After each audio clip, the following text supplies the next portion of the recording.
Puldapi TV, TV-nya umat Islam. Warahmatullahi wabarakatuh. Waalaikumsalam warahmatullahi wabarakatuh. Terima kasih kepada Bapak Dr. Muhammad Taufik yang telah menyampaikan presentasi dan tentang tantangan dakwah dan pendidikan Islam menjawab kompleksitas hukum di Indonesia ya. Kalau di sini ada kata kunci gitu kan, tantangan dakwah, terus kemudian ada kompleksitas hukum ya. Ternyata dari paparan yang tadi, hukum di Indonesia itu kompleks gitu kan, seperti itu ya. Luar biasa jelimet kalau orang Jawa bilang yang seperti itu. Baik, sedikit review dari apa yang disampaikan oleh Bapak Dr. Muhammad Taufik. Yang pertama adalah bahwa kita juga harus mencermati Undang-Undang Pesantren nomor 18 tahun 2019. Ya mungkin dari Bapak Ibu, Bapak-Bapak semuanya, asatidz semuanya, ya mungkin bisa buka-buka lagi nih, ya kan? Undang-Undang Pondok Pesantren itu. Ya, karena apa? Karena latar belakang dari undang-undang ini pertama adalah fungsi pesantren yang terabaikan ya. Fungsi pesantren yang terabaikan sudah bergeser hanya pada fungsi pendidikan saja. Sementara fungsi dakwah dan pemberdayaan masyarakat sudah berkurang seperti itu. Makanya tadi disampaikan juga bahwa memang pesantren itu juga harus berdaya gitu kan. Terus kemudian negara terjebak di dalam formalisasi normativitas kelembagaan sehingga terkesan pesantren itu di bawah lembaga pendidikan sekolah, tidak sejajar seperti itu. Terus kemudian ketimpangan terhadap lulusan pesantren, ya. Tadi disampaikan juga bahwa pesantren itu jangan cuma ngaji kitab kuning kan seperti itu kan. Artinya kita juga harus melek juga apa yang terjadi di luar dari IT, perekonomian dan mungkin permasalahan hukum juga harus kita aware juga seperti itu. Bahkan tadi disampaikan juga bahwa pesantren juga harus melek politik, bukan berarti politik praktis gitu kan, tapi kebijakan-kebijakan politik yang sudah dilakukan atau sudah diputuskan atau sudah diundangkan, kita pun harus mencermati itu gitu kan. Kenapa? Karena pada akhirnya itu akan berdampak ke dalam pondok pesantren itu sendiri seperti itu. Terus kemudian pesantren juga harus membentengi terkontaminasi dari paham radikal. Ya, radikal yang dimaksud di sini adalah radikal yang terorisme dan sebagainya. Tapi tadi ada akronim ya, radikalnya boleh sebenarnya, harus radikal kata Pak Taufik itu kan. Radikalnya dalam arti ramah, pendidik dan berakal seperti itu. Ya, Pak Taufik ya seperti itu. Terus kemudian ada beberapa hal juga yang memang disampaikan oleh Pak Dr. Muhammad Taufik ya terkait dengan perkembangan-perkembangan dari pondok pesantren ya seperti itu. Yang memang tadi sudah dijelaskan, nanti akan lebih detail lagi pada saat sesi tanya jawab dan Bapak asatidz semuanya silakan untuk menyampaikan pertanyaan, keluh kesah dan sebagainya gitu kan. Ya mungkin di sini saatnya kita mumpung ada pertemuan ini, mumpung ada pakarnya juga dan alhamdulillah beliau juga sebetulnya konsentrasinya adalah di pidana ya Pak Taufik ya, pidana gitu kan. Kenapa gitu kan, pidana juga ternyata luas gitu kan. Yang tadinya perdata, orang di dalam peradilan itu digiring sedemikian rupa menjadi pidana seperti itu. Terus kemudian juga dijelaskan tadi gitu kan, kita juga harus melek terkait dengan permasalahan-permasalahan yang ada, bahwa pesantren juga wabil khususnya kita sedikit review apa yang terjadi di sana, di kasus-kasus yang sudah ditangani. Alhamdulillah di sini ada Pak Muaz, senior advokat juga beliau dari Arisat, menangani kasus-kasus yang luar biasa besar.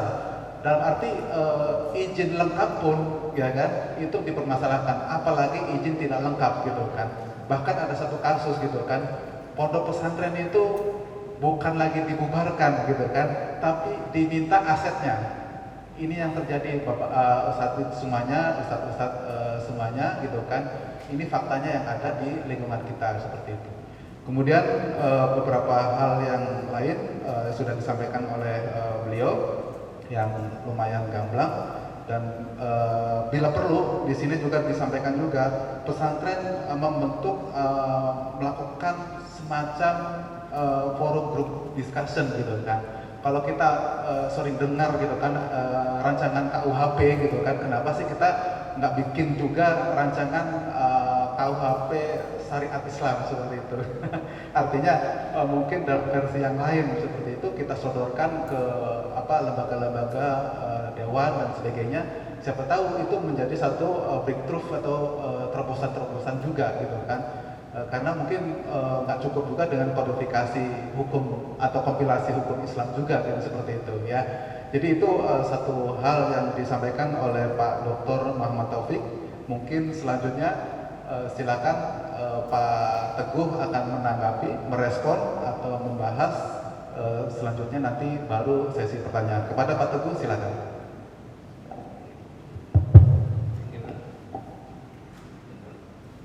Ya. Jadi tadi sudah disampaikan Pak Taufik materinya, kemudian tadi dipandu oleh Pak Ari untuk memandu jalannya. Nah, ini sesi berikutnya adalah sesi tanya jawab ya. Jadi barangkali untuk sesi pertama kita akan berikan kesempatan untuk 3 orang bertanya. Nanti ditujukan ke Pak Taufik atau ke saya boleh. Nanti saya sifatnya yang membantu Pak Taufik aja. Kalau yang ringan-ringan atau yang berat-berat nanti pertanyaan kepada Pak Taufik. Silakan yang membuka untuk 3 peserta dulu atau 3 orang penanya. 1, Pak. Assalamualaikum warahmatullahi wabarakatuh. Waalaikumsalam warahmatullahi wabarakatuh. Alhamdulillahirrahmanirrahim. Wassalatu wassalamu ala rasulillah wa ala alihi washabihi wa ba'd. Ada 2 pertanyaan atau concern yang akan kami sampaikan, mudah-mudahan diberikan titik terang untuk solusinya, Pak. Yang pertama adalah berkaitan dengan semakin maraknya persekusi atau intimidasi yang bahkan melibatkan lembaga institusi pemerintah terhadap yang kita namakan dakwah sunnah ini ya, dengan tuduhan wahabi atau radikal yang ekstrim, di mana ini secara merata di seluruh Indonesia dialami oleh baik itu oleh ustadznya secara pribadi maupun lembaga pendidikannya, lembaga pendidikan dakwah, sehingga tadi sudah disampaikan sekilas ya, bahkan sampai ada pondok pesantren yang dirampas, bahkan ada ustadz yang ditahan, difitnah dan dibekukan, bahkan yang kasus yang dekat di Bogor sini, bahkan yang sudah menang di tingkat kasasi pun harus menanggung suatu ketidakadilan. Tadi dikaitkan bahwa kita harus berjuang menegakkan keadilan, menegakkan hukum untuk meraih keadilan. Sementara dakwah ini semakin meluas, semakin banyak masyarakat, alhamdulillah, mereka menimba ilmu dengan berbagai latar belakang masyarakat, dengan berbagai macam suku dan lain, sehingga berkembang jumlah ini. Tentunya kan sebenarnya ini adalah negara harus hadir. Kenapa? Ini ada warga negara yang diatur juga dalam Undang-Undang Dasar pasal 29 ya, bahasa beragama di Pancasila pun juga ada disebut ketuhanan yang Maha Esa. Tapi kenapa dalam beberapa hal justru banyak lembaga-lembaga, bahkan di lembaga yang vital ya, di BNPT misalnya atau di Densus, itu sampai sempat membuat suatu term ya, menyatakan bahwa ini Wahabi atau radikal, sehingga masjid-masjidnya harus diawasi, jangan sampai diambil alih oleh orang-orang Wahabi. Bahkan kegiatan dakwah sampai kegiatan datang memanah pun harus dicurigai. Nah, kami butuh solusi dari Bapak. Bagaimana langkah yang konkret yang bisa secara solid adalah keadilan bagi sebagian. Ini kan saya bicara warga negara nih Pak, warga negara Indonesia, bahwa kami juga bisa mendapatkan keadilan hukum. Karena sampai detik ini masih selalu dikorbankan. Ya, tidak mempunyai kemampuan untuk melawan, padahal secara hukum sudah kita ikuti secara aturan. Dan sampai kapan hal ini bisa harus terjadi? Padahal ini sebenarnya seperti Bapak kata di awal, bahwa terorisme itu bisa dilakukan oleh negara juga, tapi dalam tanda kutip ya, ketika ada kepentingan suatu golongan yang menekan kelompok elit atau menekan lembaga, maka lembaga itu jadi tidak berfungsi sebagai pengayom hukum bagi warga negaranya. Karena tekanan segolongan yang mungkin berbeda paham. Padahal dalam kaidahnya Islam, kalau berbeda paham ya selesaikan secara keislaman, yaitu kembali pada Quran dan As-Sunnah untuk menyelesaikannya, bukan menggunakan alat politik, alat hukum untuk mengorbankan saudaranya sesama Ahlussunnah wal Jamaah. Itu yang pertama. Yang kedua, kebetulan kami dari Pak Haji, yaitu suatu organisasi perkumpulan pengamanan kajian Ahlussunnah Jamaah Indonesia. Kami sudah mendapatkan akta hukum juga. Kami juga sudah kerjasama dengan Kemenhan dalam kontribusi terhadap pelatihan bela negara Pak, untuk khususnya para santri-santri atau pada ikhwan-ikhwan yang memang ingin berkontribusi untuk bela negara, dan kami sudah melakukan pelatihan dan ada sertifikasi resmi. Nah, dalam setiap penugasan tim-tim kami, itu kami memang sudah ada SOP-nya Pak, karena kebutuhan pelatihan kami standar. Ya tentunya dalam pengaman itu kami pertama harus tetap menjaga agar tidak terjadi pelanggaran hukum yang dilakukan oleh anggota-anggota kami. Jadi itu betul-betul suatu prinsip. Dan juga ada SOP pengamanan tindakan, penyelamatan segala macam itu cukup standar. Hanya jika seandainya terjadi kasus, terjadi rekayasa, sehingga ada anggota kami yang malah dipidanakan. Padahal tugas kami adalah menjaga suatu kegiatan kajian, daurah atau suatu ancaman terhadap ustadz. Dan kami sangat strict untuk tidak terjebak dengan tindakan yang melawan hukum. Itu sudah strict sekali di situ. Bahkan untuk proses seleksi pun kami lakukan registrasi yang ketat. Tapi jika terjadi rekayasa sehingga karena tekanan massa itu tadi, golongan yang menentang, yang melawan, yang intoleran, bisa saja dari kepolisian malah berbalik, Pak, malah menangkapi anggota-anggota kami. Ya. Dan umumnya ikhwan-ikhwan ini ya termasuk mungkin sebagian para ustadz kan masih awam tanda kutip dalam masalah hukum, Pak. Maka tadi Bapak jelaskan sekali masalah apa bedanya ditahan dan ditangkap. Yang basic-basic aja kami banyak nggak tahu, sehingga ya sangat lemah. Jadi bisa jadi sasaran empuk untuk dibidik, gitu kan. Maksud kami yang mohon sarannya Bapak agar kami bisa bergerak untuk melindungi kepentingan keadilan bagi kami sendiri sebagai warga negara, apalagi sebagai umat Islam yang sama-sama Ahlus Sunnah wal Jamaah di negeri Indonesia ini. Jazakallahu khairan katsiran, barakallahu fiik. Assalamualaikum warahmatullahi wabarakatuh. Pertanyaan dari Pak Kaji yang diwakili oleh ketuanya. Nah, beliau juga termasuk pengurus di LBH. Yang terkait dengan ini sebenarnya ini satu kasus nyata nih, Pak Dr. Taufik. Ini ada di wilayah Jawa Barat. Jadi boleh saya cerita ya. Jadi ada satu masjid yang sudah berdiri. Kemudian masjid itu karena jamaahnya semakin banyak, nah kemudian dipugar, dibangun kembali dengan permohonan izin baru IMB. Seluruh perizinan itu semuanya sudah lengkap, sudah dipenuhi. Bahkan menurut informasi dari pihak pengadilan menyampaikan bahwa baru kali ini melihat satu perizinan masjid yang sampai sedetail ini, artinya dari A sampai Z itu sudah selesai. Tapi kemudian oleh penguasa setempat itu tidak diperbolehkan. Bahkan saat itu kemudian EB-nya itu pertama dibatalkan, kemudian dibekukan. Nah, kemudian dari pihak LBH setempat itu mengajukan ke PT UN dan sampai inkrah. Nah, namun yang dari pihak penguasa setempat itu justru tidak tetap pada prinsipnya, bahkan tidak melaksanakan putusan pengadilan. Kemudian di situ kemudian di framing sehingga terjadilah apa yang disebut ada perselisihan atau apa bahasanya itu, konflik sosial. Nah, sampai hari ini kemudian masjid itu kemudian dengan framing itu walaupun konon kabarnya persyaratan untuk disebut sebagai konflik sosial itu nggak terpenuhi. Tapi akhirnya itu sampai hari ini masjid belum bisa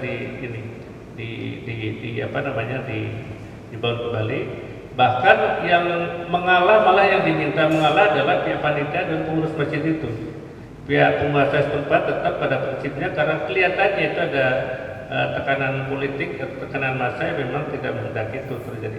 Barangkali itu Pak ya satunya. Nah, kemudian bagaimana solusinya dan penanganannya terkait dengan hal itu? Terkait dengan tadi ada lembaga pengkaji yang selama ini memberikan bantuan pengamanan terhadap kegiatan-kegiatan dakwah di satu tempat terkait dengan Ahlus Sunnah wal Jamaah. Tapi ketika ada masalah, ada konflik itu, justru yang ditersangkakan adalah dari anggota-anggota pengkaji. Jadi bukan si perusuh katakanlah yang itu, tapi adalah dari lembaga yang memang menjaga kegiatan itu. Nah, ini barangkali Pak Taufik bisa memberikan penjelasan. Terima kasih, Pak. Padahal itu di daerah muslim ya, artinya kan kita tidak mendirikan masjidnya itu di Bali, di Flores kan begitu kan. Jawa Barat lagi, Jawa Barat itu kan terkenal juga basisnya Nahdiyin kan begitu. Kalau kita berpandangannya sederhana saja, hukum itu menganut asas legalitas. Legalitas itu apa artinya? Satu, tiada pidana tanpa kesalahan berdasarkan aturan yang sudah ada sebelumnya. Kalau kita lihat dari cerita tadi ya, bahwa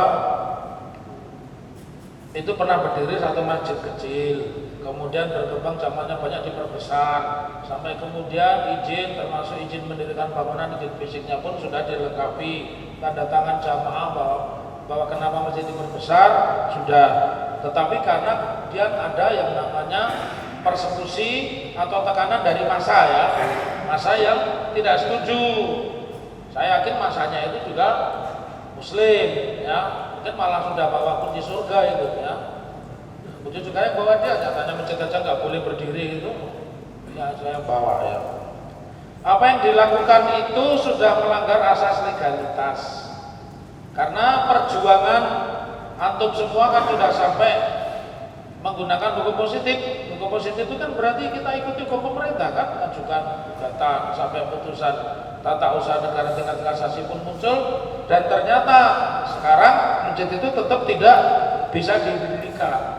Tindakan aparatur negara seperti itu masuk kategori insubordinasi. Apa namanya? Pembangkangan. Putusan pengadilan itu harus dijalankan. Kalau ada lembaga-lembaga tertentu, kelompok massa yang bisa menekan, namanya itu street justice. Ya, kenapa kita butuh pengadilan? Karena pengadilan itu benteng terakhir keadilan. Jadi pengadilan itu tempat orang menuntut keadilan, makanya disebut benteng terakhir keadilan. Ya. Nah, jadi atas jawaban tersebut, saya ingin tanya, apakah legislatif di situ, partai politik di situ ada nggak yang unsur dari perwakilan partai-partai Islam? Ya, kalau ada kita datangi, kita tuntut, ini putusan pengadilan harus dijalankan. Dan kalau saya diminta pendapat, menurut saya aktivitas kegiatan ibadah tetap dijalankan.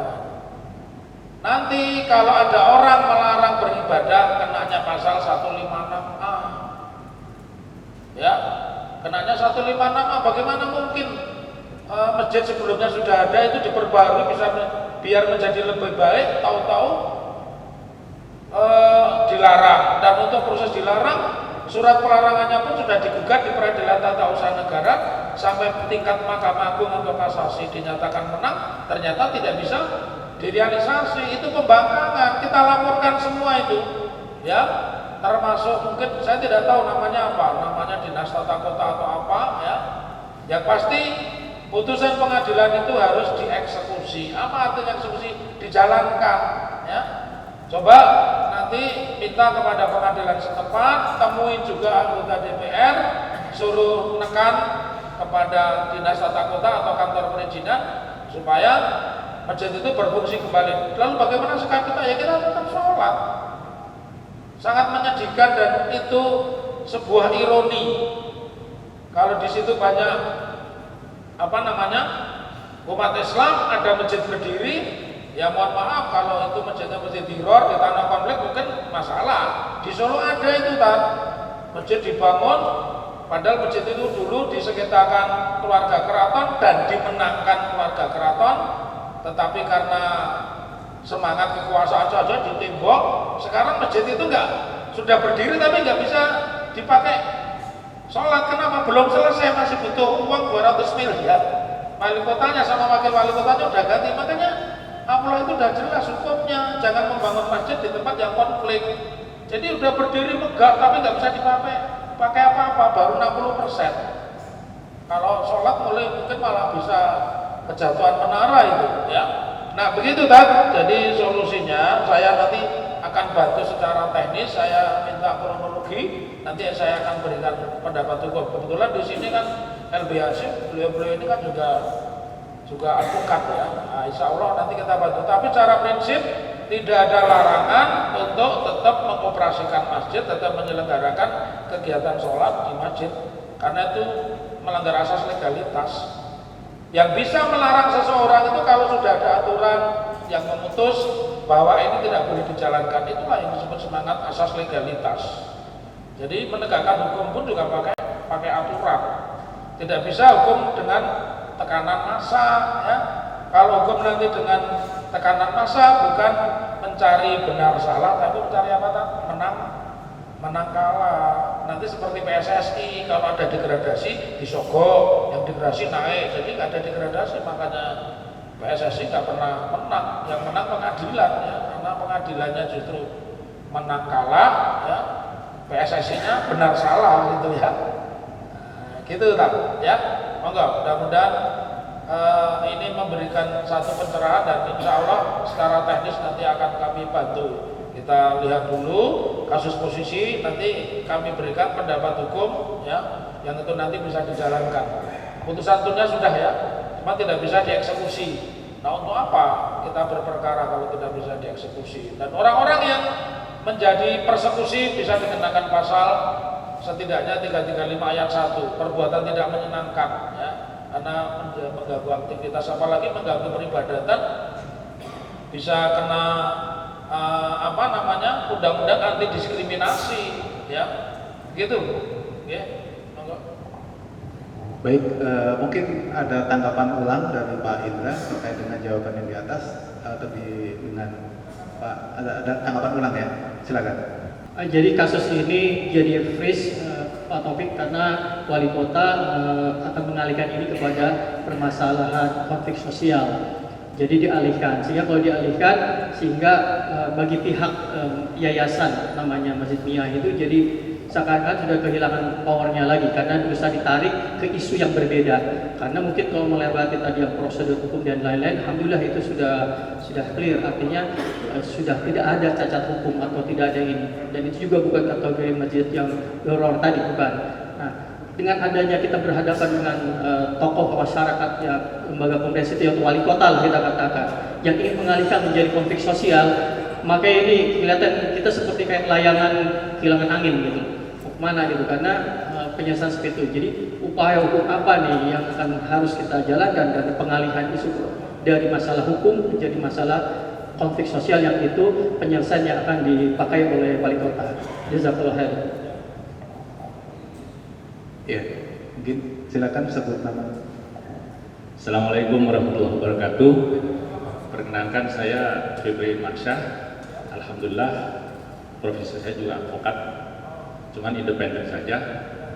Dan alhamdulillah juga apa yang tadi sudah diawali oleh Pak Taufik itu, kalau boleh saya lebih eksplisit saja Pak.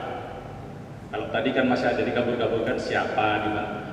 Mungkin secara konkret saja, itu nama masjidnya Miyah di Bogor. Wali kotanya Arya Bima. Dan saya alhamdulillah salah satu anggota tim lawyer penggugat wali kota Bogor di PT UN Bandung. Jadi saya sifatnya hanya menambahin saja. Tadi yang sudah disampaikan Pak Indra itu sudah komplit. Jadi kalau tadi Pak Taufik menanggapi atau memberi tanggapan bahwa itu asas legalitas apa segala macam. Mohon maaf Pak, kalau saya mengikuti alur pikirannya polanya Pak Taufik ini sudah tidak ada hukum di sini Pak. Rimba Pak, bahkan lebih jahat dari singa ya, lebih jelek gitu. Kenapa? Yaitu tadi kita itu, bahkan saya proses atau fakta-fakta yang terjadi di luar proses hukum pun saya sedikit banyak tahu Pak ceritanya Pak. Biang penyebabnya atau asal usul penyebabnya itu saya tahu, gitu loh Pak. Tapi mungkin itu terlalu lebar. Saya kembali ke masalah konteks kita di forum ini bicara masalah hukum, bahwa wali kota Bandung itu kita gugat 2 kali Pak. Ya, yang pertama, jadi gini, masjid ini sudah berdiri, mau ada renovasi, kemudian kita sudah urus IMB dan segala macam, keluar IMB Pak. Keluar IMB, proses renovasi itu sudah mulai, baru berjalan sekitar 10-15%, belum banyak lah pokoknya.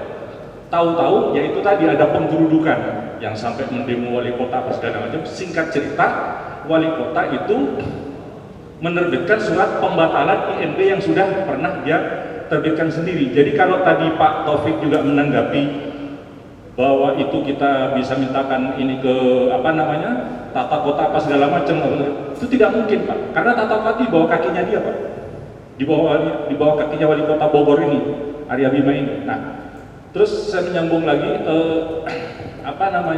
dalam proses di PT UN itu Pak, kita hampir setiap hari sidang itu mereka minimal 2 bus Pak, dari Bogor ke Bandung, tiap pekan gitu, Pak. Jadi teriak-teriak, kita ini ruang sidang, mereka parkir di situ, di parkir mobil kita itu, ya biasalah namanya orang demo bawa speaker apa segala macam itu Pak, tiap kali sidang itu Pak. Sampai singkat cerita, saya mendapat waktu kita sambil nunggu sidang, saya ngobrol-ngobrol dengan salah satu karyawan pengadilan itu. Saya masih ingat waktu itu sidangnya tiap hari Kamis Pak, sidangnya tiap hari Kamis. Menjelang vonis Pak, hari Kamis, ya saya lupa tanggalnya, pokoknya jelas hari Kamis. 2 hari sebelumnya, kalau saya nggak apa-apa, biar kita di sini.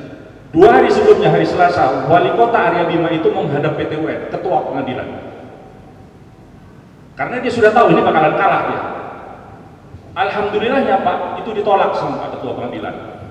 Pak Ketua Pengadilan tidak menerima. 2 hari kemudian diputuslah perkara ini, alhamdulillah kita menang. Perkara ini kita menang Pak, bukan 2 hari sebelum, sekitar 2 minggu sebelum pembacaan putusan, Pak Wali Kota ini mendatangi Ketua Pengadilan. Karena ditolak oleh Pak Ketua Pengadilan, 2 hari sebelum pembacaan putusan, dia terbitkan SK yang baru, ya kan, pembatalan kedua Pak, gitu. Jadi pembatalan ini 2 kali. Pembatalan yang pertama kita gugat, 2 hari menjelang diputus, dia terbitkan surat pembatalan yang kedua, sehingga ketika pembacaan putusan hari Kamis, ini tidak ada manfaatnya, karena dia sudah terbitkan SK pembatalan yang baru, gitu loh Pak. Jadi didobel sama dia SK pembatalannya. Singkat cerita, berproseslah yang ini, yang putusan yang pertama itu sampai ke PK Pak. Alhamdulillah, itu dari mulai PT UN, banding, kasasi, PK, itu yang pertama Pak, 100% kita menang semua. Cuman yang kedua, kalau tidak salah itu bandingnya kita kalah Pak. Yang kedua, yang kedua, dia kan terbitkan SK pembatalan baru Pak. Kita gugat lagi Pak. Kita gugat lagi. Waktu di PT UN Bandung, alhamdulillah menang. Cuman bandingnya sempat kalah. Tapi alhamdulillahnya kasasi dibalik lagi Pak, menang Pak. Sampai PK. Jadi konkretnya 2 perkara ini sampai ke PK, dua-duanya Masjid Imam bin Hanbal ini menang Pak. Sampai singkat cerita, kita ajukan permohonan eksekusi dan segala macam, bahkan sudah terbit permohonan eksekusi itu, yaitu tadi yang Pak Taufik singgung bahwa ini sudah dikangkangi semua dengan alasan yang Pak Indra tadi dijelaskan, konflik sosial itu Pak. Jadi itu saja mungkin yang saya tambahkan Pak. Jadi biar Pak Taufik semakin gamblang gambarnya gitu Pak. Kira-kira itu saja, saya hanya mendapatkan aja Pak. Terima kasih. Assalamualaikum. Bismillahirrahmanirrahim. Assalamualaikum warahmatullahi wabarakatuh. Baik, terima kasih Pak Febri yang sudah memberikan cerita gamblang. Jadi khusus masalah MIA, kita di LBH Hasim ini sudah bergerak, ya sudah bergerak. Jadi tentu masalah ini juga tidak perlu dipublikasikan, karena kita juga pakai dengan moto sunyi senyap sampai tujuan. Ini harus kita pahami, ya, karena ini adalah menyangkut ranah politik juga. Nah, dalam hari ini kita membahas tentang hukum. Apa yang disampaikan oleh narasumber tadi itu juga tidak terlepas dari masalah politik, ya. Nah, khusus untuk masalah MIA itu kita sudah sampai di tahap untuk pertemuan Ustadz Yasin dengan orang kita nanti akan kita kondisikan, ya, supaya Pak Febri paham secara ininya. Kebetulan ya saya alumni Lemhanas 2017. Kita ini punya link kepada memang untuk orang-orang politik, Kapolda, Pangdam, termasuk Pak Arya Bima itu boleh cerita nanti itu sama-sama juga saya waktu di Kediri ada cerita khusus. Tetapi kita akan melakukan langkah-langkah yang memang untuk tidak semua orang juga tahu. Nah itu tadi kita pakai moto tadi, sunyi senyap sampai tujuan. Tujuan kita apa? Supaya Mia bisa jalan lagi. Nah khusus itu Pak Febri, jadi ada langkah-langkah politik dan ini kita sudah lakukan. Apa yang disampaikan oleh Pak Taufik tadi sebagai ketua LBH, saya ada di LBH Asim juga, itu untuk lobi-lobi politik. Kita di Lombok, setelah kasus Masjid Sunnah dibakar, saya terbang ke sana. Saya ketemu Kapolda, ketemu ini, dan itulah tugas kami di bagian ini. Jadi bukan hanya ranah hukum saja, ada ranah lain yang akan kita jalani. Nah tentu karena hari ini kita membahas adalah tentang hukum, itu yang disampaikan. Tetapi di LBH Asim As-Sunnah komplek. Kehadiran kami di sini juga untuk membantu melobi pejabat. Jadi singkatnya nanti ada pertemuan Ustadz Yasir dengan anggota DPR RI. Ini untuk off the record aja. Ya Pak Febri ya. Jadi ini akan insya Allah kita minta ke antum semua untuk ini dimudahkan, doa saja supaya ini kita berjalan sampai tujuan tadi. Tujuan kita tadi dakwah supaya jalan terus gitu. Ya intinya itu. Itu saja mungkin. Mohon maaf. Assalamualaikum warahmatullahi wabarakatuh. Ya, ada yang mau disampaikan? Silakan. Pak Nasir? Oh enggak, tadi angkat tangan gitu kan. Oke, ada Ustadz, ada yang mau disampaikan? Silakan. Ya, Pak Dol. Ya, bismillahirrahmanirrahim. Ana Umar Ahmad Ali dari Al-Bina Islamic Boarding School. Sebetulnya mau ditanyakan sudah tersinggung tadi, alhamdulillah. Namun demikian masih ada beberapa hal yang kita butuh penjelasan, barangkali masukan dari Pak Dr. Muhammad Taufik dan Pak Teguh tentunya terkait dengan fenomena sekarang ini. Masyarakat terutama ya di kalangan kita Ahlus Sunnah itu banyak sekali yang menjadi apatis karena melihat kenyataan di lapangan terkait dengan proses hukum itu seperti ada tebang pilih gitu ya. Jadi ketika kasus itu menimpa kepada saudara-saudara kita Muslim, itu seperti tidak ada yang jalan, tidak berjalan. Tapi ketika kasus itu seperti yang tadi Bapak singgung itu Sambo dan sebagainya, itu begitu luar biasa. Padahal korbannya ya bukan Muslim dan sebagainya itu ya.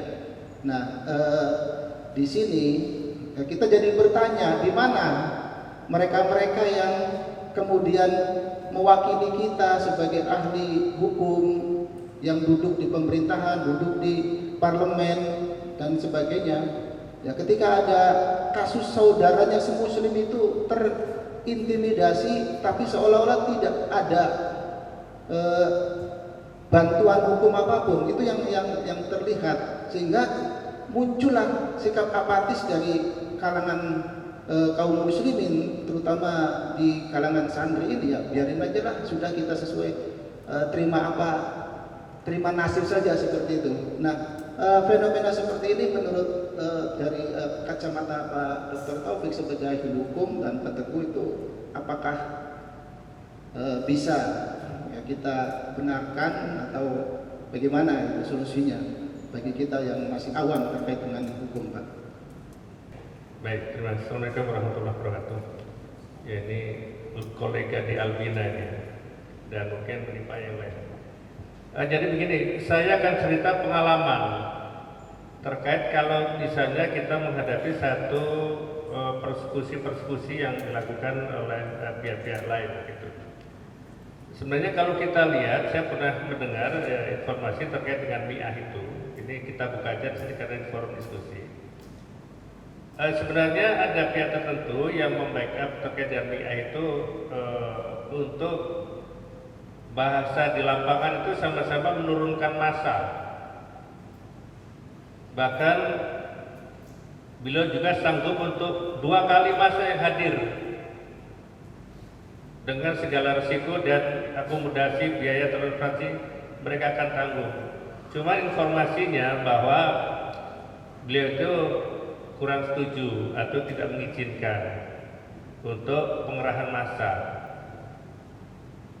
Memang kadang-kadang kalau kita bicara dari aspek hukum, secara hukum menang, secara legal memang cukup. Cuma ternyata tidak cukup terkait apabila menghadapi masa-masa seperti itu. Ini pernah terjadi juga yang kami secara langsung, secara personal kami hadapi sendiri. Yang penting kalau memang itu secara hukum legalnya, legal dokumennya lengkap, kita hadapi. Meskipun mereka kadang-kadang di backup oleh birokrasi. Nah, yang terjadi kadang-kadang ada sebagian kemudian nggak usah ngalah, nanti macam-macam alasannya. Padahal itu di depan itu katakanlah orang yang berseberangan dengan kita. Yang diharapkan oleh mereka memang kita ngalah. Setelah ngalah kemudian dikuasai aset-asetnya, kemudian kajiannya ditutup dan itu yang diharapkan. Nah kemudian kalau kita ngalah, yaitu memang yang diharapkan sama mereka. Nah bagaimana caranya? Ya harus kita melawan. Dalam pengertian tidak melawan secara fisik. Kita tetap jalankan aja. Bekerja, ya kalau ini ya, meskipun barangkali ini tidak ideal. Mungkin ada kes-kes tertentu yang memang tidak memungkinkan. Cuma jalankan aja. Ternyata dari ada 3 atau 4 kasus kami hadapi sendiri, ya mereka nggak berani, takut. Bukan takut, artinya mereka karena ya tahu bahwa itu mereka salah. Baik di sini, di Bekasi, di tempat lain sampai ke Bangka juga. Itu kita ngadepin satu masjid, bahkan di kelurahan, di kecamatan, dipertemukan, kita hadapin. Nah memang ada hal-hal yang bisa diselesaikan secara hukum, tidak ada yang persoalan-persoalan yang diselesaikan tidak cukup hanya dengan aspek hukumnya. Jadi ada secara fisik dalam pengertian pengerahan massa, kita kerahkan massanya. Itu. Nah, di kasus lain begitu digeruduk sama massa kemudian ngalah, sampai kemudian DKM-nya diganti, kemudian kegiatan-kegiatan itu bahkan kita yang sama-sama warga di situ tidak boleh menggunakan masjid itu. Nah, bagaimana cara ininya bahwa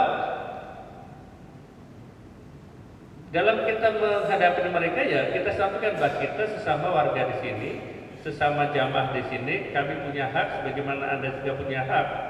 Kalau memang ada yang berselisih, ada yang tidak sama, ya tidak perlu dibahas.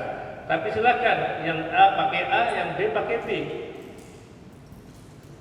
Nah, jadi sekali lagi ini nggak bisa memang kalau kemudian kita mengalah ketika mereka menyerang kita dalam pengertian yang tadi kasus tadi. Karena yang diharapkan mas seperti begitu kita ngalah kemudian kita lakukan yang sudah selesai itu. Barangkali ada sekedar contoh kasusnya saja mungkin kalau mungkin Pak Dr. dari aspek hukumnya mungkin yang perlu di ini barangkali apakah kasus yang di MIAH itu dari aspek pidananya memungkinkan untuk diproses pidana dan adukan pidana ya siapapun yang terkait apa birokrasinya atau katakanlah wali kota sekalipun, apakah itu sudah termasuk ada unsur-unsur pidana yang bisa kita pakai untuk mengajukan laporan ke pihak berwajib. Monggo Pak Taufik. Terima kasih. Itu di Bogor ya, jadi masjid Imam Hambali, Imam Ahmad Hambali ya. Kalau saya lihat tadi yang disampaikan oleh beliau, setidaknya ada 2 upaya hukum Bapak, itu kan sudah berjalan pengadilan. Pernah tidak dicoba dilakukan upaya mengajukan permohonan eksekusi Pak? Ya. Karena sebuah putusan itu dieksekusi, salah satu finalisasi atau pengakhiran sebuah sengketa itu harus mengajukan permohonan eksekusi ke pengadilan ya. Nanti akan kita uji dan nanti baru kita lewat cara-cara politik apa ekstrayudisial, mungkin mendatangi DPR dan seterusnya. Makanya tadi saya tanyakan sudah disampaikan ke DPR belum, kita butuh seperti itu ya. Pertama, mengajukan permohonan eksekusi, dan itu akan menjadi alat politik kita untuk menekan siapapun yang ada di situ, mungkin diangkat ke medsos dan sebagainya. Bagaimana ini putusan pengadilan tidak dijalankan? Lalu ada satu pertanyaan, boleh tidak kalau seorang pejabat negara menghalangi putusan? Itu masuk kategori obstruction of justice. Jadi pasal 216 bisa dijalankan. Dicoba juga yang namanya wali kota dilaporkan ke Polres atau Polda. Tidak masalah laporannya tidak diterima atau tidak, tapi langkah politik kita sudah jalan. Itu di-manage juga. Jadi dilaporkan dia menghalang-halangi penegakan hukum, itu masuk kategori obstruction of justice. Kita akan mengenal namanya SPP, sistem peradilan pidana. Kalau sebuah putusan tidak dijalankan, orang yang menghalangi sekalipun itu putusan tun atau putusan perdata, itu namanya perbuatan pidana. Jadi masih ditempuh dasarnya pasal 216, menghalang-halangi putusan pengadilan.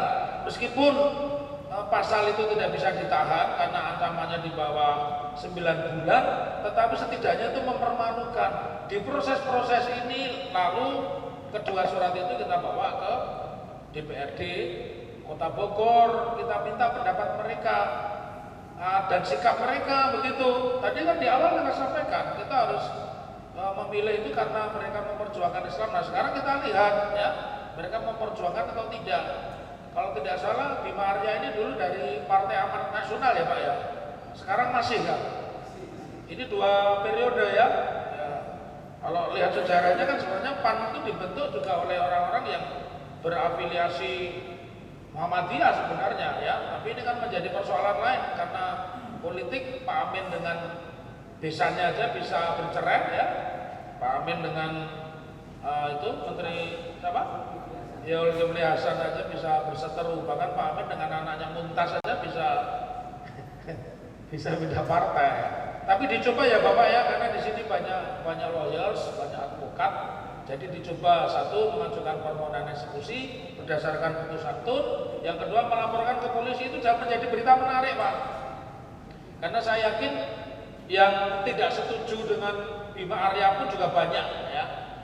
Karena kalau lihat sikapnya bagaimana melaporkan HRS dan sebagainya, itu kan sudah menjadi satu contoh. Tapi aneh juga ya, nyatanya bisa terpilih 2 periode gitu ya. Yang aneh ini masyarakat kita, ini mulai politik apa enggak gitu ya. Atau harga diri kita cukup ditukar 100.000 pada saat coblosan ya. Menyedihkan kita ini, begitu ya. Mudah-mudahan bisa ditempuh. Jadi mungkin jawaban saya mewakili beliau berdua, beliau bertiga itu. Ya, ya silakan Pak Febri. Yang perlu saya sampaikan di sini secara pribadi, saya murni sebagai advokat Pak. Artinya begini, yang pernah diamanatkan kepada tim saya itu kita menangani perkara hukumnya. Menyangkut tadi pertanyaan Pak Taufik mengenai permohonan eksekusi, sudah Pak, bahkan penetapannya juga sudah turun. Sudah ya. Bahkan sudah sempat dimulai pembangunan rumah, sudah sempat pelaksanaannya Pak Renat. Cuma tadi didatangi lagi oleh ini, akhirnya terhenti. Gitu loh Pak. Jadi formalitas semua sudah Pak. Sudah ya. Permohonan penetapan bahkan pelaksanaan di lapangan ini kan sudah mangkrak sekian tahun. Ya. Nah ini sudah dimulai Pak, sudah dimulai. Didatangin lagi, digeruduk lagi oleh massa. Terus itu yang tadi Pak Indra sampaikan bahwa dengan alasan konflik sosial kita diminta dihentikan lagi anunya. Sudah secara formal sudah dilaksanakan semua. Nah, tapi soal persoalan politik seperti tadi yang Pak Firman sampaikan, ada langkah-langkah politik yang senyap apa segala macam, Allah saya tidak tahu. Dan saya memang tidak ikut terlibat dalam masalah itu. Gitu loh Pak, termasuk menemui siapa, pembicaranya bagaimana, saya tidak tahu. Saya formalistis saja. Khusus ya dalam menangani perkara itu aja Pak. Ya. Assalamualaikum. Assalamualaikum warahmatullahi wabarakatuh. Saya Pak Muaz Pak, wakil dari Pak Teguh di LBH. Dalam hal ini kalau bicara tentang persoalan hukum dan politik, ini yang menjadi rumit ya. Karena hukum ini kan produk politik, bukan begitu Pak Dokter ya. Nah, karena ini produk dari politik, tentunya orang-orang yang di birokrasi itu juga bisa mempengaruhi. Saya ada pengalaman di daerah Bali, ada IMB-nya dicabut, pondok pesantren. Itu pun secara material, secara hukum, itu dapat dibenarkan secara undang-undang bahwa itu benar. Tetapi ada di luar pengaruh hukum, di luar material hukum itu yang mempengaruhi itu bisa dicabut. Misalnya ada desakan massa, ada beberapa surat pernyataan yang tidak menginginkan pondok pesantren itu di situ. Saya gugat juga sampai kasasi itu ikrah putusan. Artinya bahwa IMB itu sah secara hukum, dikembalikan. Cuma perlu kita ketahui PT UN itu putusannya itu sebagai macan ompong menurut saya. Kenapa dibilang macan ompong? Karena banyak pejabat tun ya, pejabat tun itu pejabat yang membuat putusan. Itu bisa bupati, bisa kepala kantor, itu pejabat tun namanya. Ketika itu sudah diputus oleh PT UN dan inkrah sampai kasasi, itu banyak tidak bisa dijalankan karena nggak ada risiko hukum pejabat tidak melaksanakan tun itu, tidak ada risiko hukum. Cuma tadi mungkin ada pendapat kita bisa coba itu di pasal 216 itu. Nah ini melaporkan salah satu pejabat tun yang tidak melaksanakan putusan, bisa mungkin kita coba pasal 216 itu. Cuma itu mungkin ogah atau pakai istilahnya pejabat hukum untuk melakukan penegakan hukum itu yang pertama. Nah itu mungkin dari niat ya. Cuma yang dalam hal ini mungkin selain ada pendekatan hukum itu, mungkin juga harus dilaksanakan ada lobby-lobby seperti yang dilakukan oleh Pak siapa tadi yang dari Pak Dirman. Itu mungkin itu bisa dilakukan. Kadang-kadang kita ini ya itu mengaku diri eksklusif ya, tidak mau dekat dengan birokrasi. Nah, cobalah melakukan pendekatan dengan teman-teman birokrasi. Nah, adapun persoalan-persoalan yang sering keberatan itu adalah orang sekelompok yang dekat dengan kekuasaan, maka tidak menutup kemungkinan kelompok yang dekat dengan kekuasaan, apalagi ada menterinya di situ, penegakan hukum itu pasti berpihak ke kelompok tersebut.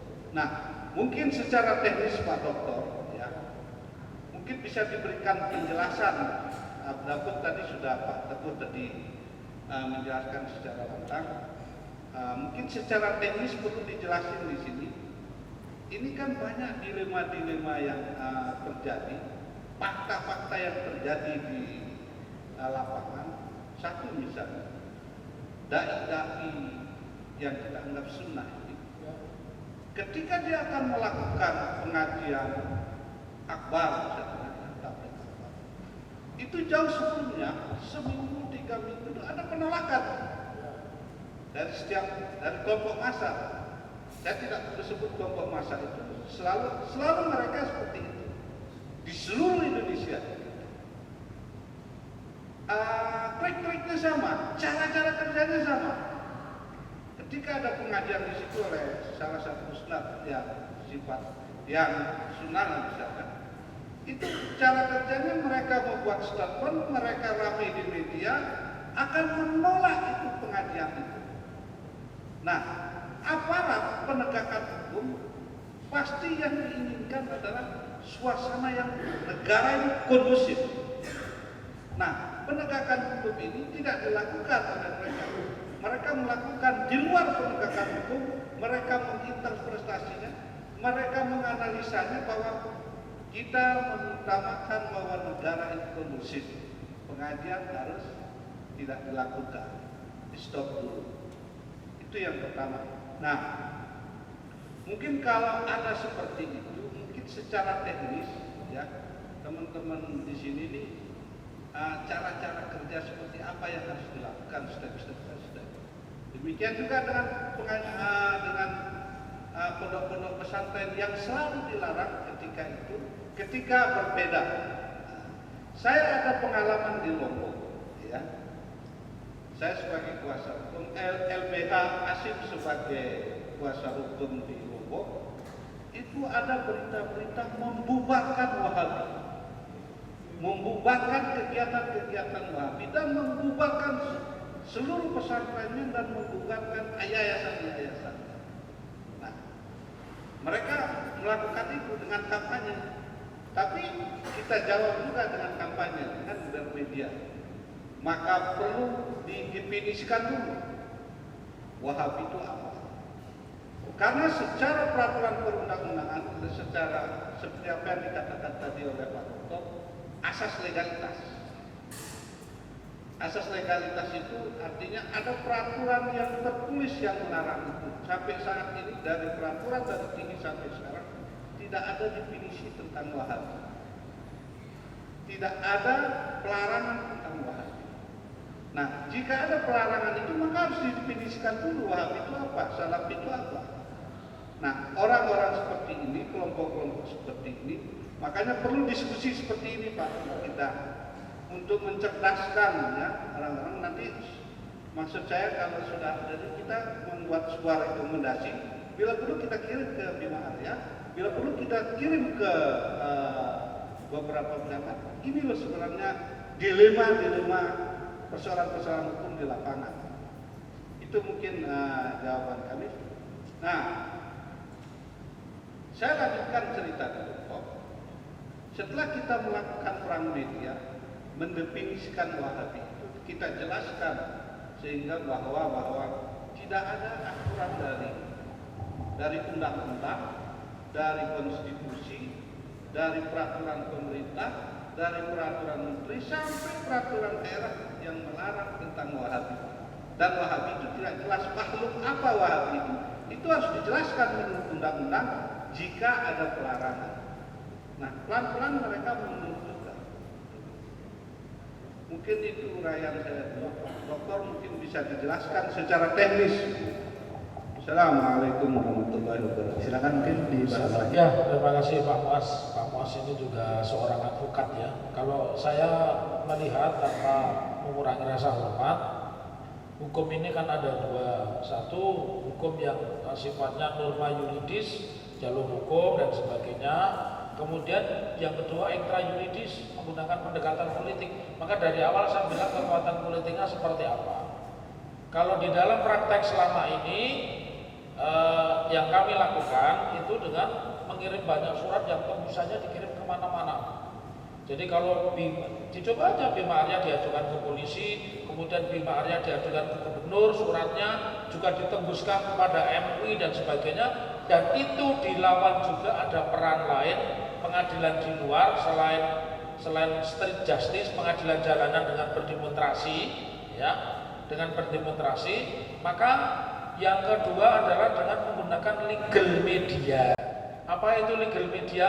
Setiap aktivitas kita mengontrol perbuatan pejabat tata usaha negara yang mempersulit terlaksananya pembangunan dan operasional masjid, maka itu dimuat di media terus setiap hari, entah online, entah cetak. Saya pikir mereka juga manusia, satu ketika mereka juga akan ada posisi yang karena dipengaruhi banyak orang, mereka juga akan berubah. Itu yang kita lakukan. Jadi pengadilan pun takut menjalankan eksekusi, tetapi ketika dia dapat support banyak, MUI, tokoh ormas datang ke situ mengatakan bahwa ini harus dijalankan, saya yakin satu ketika itu tetap harus dijalankan. Jadi mekanisme yang bisa kita lakukan, mengirim surat sebanyak mungkin, dan itu kita muat di media, entah online, entah cetak, ya, serta pengkondisian apakah street justice itu dilarang? Tidak. Kita bisa membuktikan street justice itu kan aksi parlemen jalanan. Pak Harto turun juga karena street justice, ya. Pak Gus Dur turun juga karena street justice, ya, karena tekanan massa. Jadi itu boleh-boleh saja. Yang tidak diperbolehkan itu kan melanggar hukum. Demonstrasi kan boleh, Undang-Undang 998 tentang penyampaian pendapat di muka umum kan memperbolehkan orang berdemonstrasi. Satu ketika itu dicoba, sekali lagi tanpa mengurangi rasa hormat, karena memang kadang-kadang kita ada fase-fase diuji sehingga membuat kita satu hopeless, Yang kedua, kita itu sudah kehilangan spirit. Nah, jangan sampai kita kehilangan spirit sehingga menjadi putus asa tidak melakukan apapun. Karena prinsip penegakan keadilan Indonesia cuma satu. Mereka itu menginginkan kita bosan atau kita menginginkan mereka yang bosan. Kalau saya kita tempuh itu nggak penting suratnya 1 sampai 20 kemudian 100, saya meyakini itu insya Allah efek. Termasuk tadi melaporkan Bima Arya menghalangi putusan pengadilan, dan tadi sudah dijelaskan oleh beliau, memang asas legalitas itu harus dijelaskan dulu. Memangnya ada putusan pengadilan yang melarang ajaran Wahabi. Ini deskripsi apa? Karena pidana itu jelas yang tidak boleh menghina agama. Pasalnya adalah delik penistaan agama, ya, menghina ormas, ya. Nanti bisa kena undang-undang informasi dan transaksi elektronik. Misalnya seperti itu. Jadi nggak bisa orang mencurigai, itu kan namanya prejudice. Sebelum ada pengadilan dia sudah mengadili dulu. Nah sekarang kenapa tidak coba kita balik bahwa tindakan Bima Arya dan pendukungnya salah. Lalu kemudian kalau mereka penegak hukum itu berargumentasi ini konflik sosial, pertanyaannya memang tugas polisi itu mengamankan kerusuhan kok. Kenapa mereka ada divisi intel, ada sabara, ada kriminal, ada krimsus? Ya karena memang tugasnya sudah dispesialisasi seperti itu. Jadi tidak cukup alasan menurut saya. Sekali lagi, jangan bosan berbuat kebaikan. Karena orang jelek juga tidak bosan berbuat jelek, bahkan setiap hari. Kalau melihat ceritanya saya yakin itu sudah pusat kekuasaan. Karena itu ditempuh pula dengan model-model pendekatan kekuasaan. Kirim surat sebanyak mungkin, nanti kita rangkul ormas Islam yang lain. Tadi seperti kata Bapak kan, kenapa seorang Brigadir Joshua yang Nasrani, Batak, hebatnya di situ Pak. Batak itu semua bersatu, termasuk menteri segala menteri. Luhut bin Sarpanjaitan kan ikut berkomentar. Nah kita ini kalau ada masjid ditutup, kalau ada, mohon maaf, kalau ada pondok pesantren, ada santrinya melakukan pemukulan atau kejahatan asusila, dia malah berteriak pondoknya ditutup. Nah kalau ada tikus di lumbung, masa lumbungnya dibakar? Nah yang ditangkap tikusnya bukan lumbungnya yang dibakar. Begitu Bapak, mudah-mudahan pertemuan semacam ini lebih sering kita adakan dan kita harus melakukan tindakan hukum. Apapun itu harus kita lakukan Pak.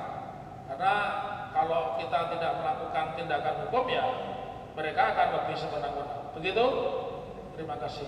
Terima kasih kepada Pak Taufik. Mungkin ada tanggapan lagi selain yang dari tadi? Baik. Oke. Sedikit saya simpulkan terkait dengan kasus MIA yang dari pemaparan dari pengacara, terus kemudian dari Pak Taufik selaku narasumber, bahwa kasus MIA ini boleh dibilang obstruction of justice, gitu kan? Artinya melawan hukum sendiri, kan? Betul ya, seperti itu ya. Betul. Artinya ini perlu dikaji lebih lanjut, gitu kan? Dan bisa dilaporkan sebagai tindak pidana, ya kan? Bisa dilaporkan sebagai tindak pidana terhadap wali kota tersebut. Terus kemudian tadi disampaikan juga bahwa ketika keputusan atau putusan hukum itu tidak dijalankan, mungkin dari wali kota itu melihat adanya risiko-risiko, gitu kan. Terus kenapa putusan itu tidak dijalankan? Nah ini risiko-risiko ini membuat wali kota Bogor ya ini tidak menjalankan putusan eksekusi tersebut. Nah, terus kemudian tadi disampaikan juga oleh Pak Muaz bahwa kita jangan eksklusif, artinya kita juga harus berusaha mendekati diri dengan birokrasi.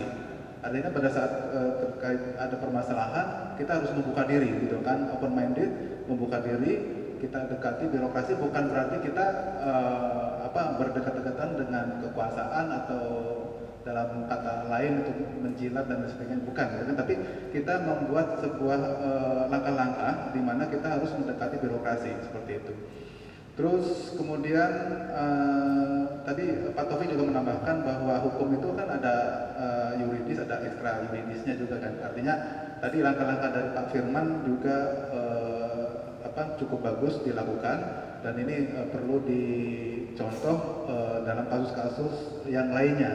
Dan terbukti juga Bapak Ustadz Asatidz semuanya bahwa ini juga sedikit membantu juga pada saat kasus-kasus yang sudah ditangani oleh LBH asing gitu kan, pendekatan birokratis itu juga dilakukan seperti itu ya. Tapi mungkin itu untuk ini baru satu kasus ini. Luar biasa, satu kasus itu sudah memakan waktu hampir 45 menit seperti itu. Silakan mungkin ada tanggapan atau studi kasus yang lainnya yang mungkin atau permasalahan dari pondok pesantren dari asatidz semuanya. Monggo silakan kita coba diskusikan di sini. Silakan. Oke, ya Pak Nasir, ya beliau dari Al-Irsad ya. Silakan Pak Nasir. Terima kasih. Bismillahirrahmanirrahim. Assalamualaikum warahmatullahi wabarakatuh. Para narasumber, jajaran LBH ASIM yang kami hormati, izinkan saya menyampaikan permasalahan ini. Saya nggak tahu persis apakah ini tepat atau tidak. Saya hanya memperhatikan tantangan dakwah dan pendidikan Islam menjawab kompleksitas hukum di Indonesia. Hari-hari ini itu Kementerian Pendidikan dan Kebudayaan dan Ristek itu sedang mencoba untuk melakukan revisi atas Undang-Undang Pendidikan Nasional. Kemudian para penyusun atau katakanlah jajaran kementerian itu mengundang opini publik dalam rangka perbaikan itu. Saya melihat sebagai orang yang awam di bidang hukum, di bidang pendidikan juga ngerti sedikit-sedikit, ini adalah momentum kita untuk bisa mewarnai rancangan undang-undang pendidikan yang direvisi. Karena di undang-undang yang lama dan praktek-praktek pendidikan itu kepentingan-kepentingan Islam, pendidikan Islam itu dimarginalkan, sejarah dibelokkan, khususnya tokoh-tokoh pendiri negeri ini. Kemudian kurikulum yang bernuansa Islam dicoba dihilangkan, sehingga warna pendidikan nasional kita ke depan tidak lagi berbasis tauhid. Saya mohon forum ini bisa memberikan pandangan apakah ini layak atau bisakah kita semua merapatkan barisan menyusun sebuah konsep pemikiran untuk mewarnai rancangan undang-undang pendidikan itu. Mohon pandangannya demikian. Terima kasih. Assalamualaikum warahmatullahi wabarakatuh. Waalaikumsalam warahmatullahi wabarakatuh. Terima kasih kepada Pak Nasir. Silakan bisa ditanggapi. Baik Pak Nasir, terima kasih masukannya. Nah ini pentingnya diskusi seperti ini sebenarnya paling tidak kita mendapat informasi, masukan-masukan terkait lembaga pendidikan yang ada di.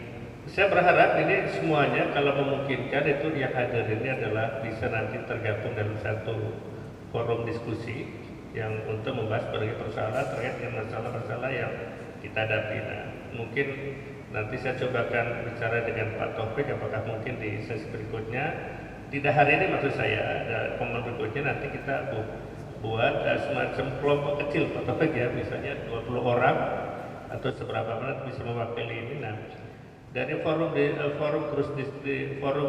grup diskusi inilah nanti akan membahas berbagai persoalan-persoalan.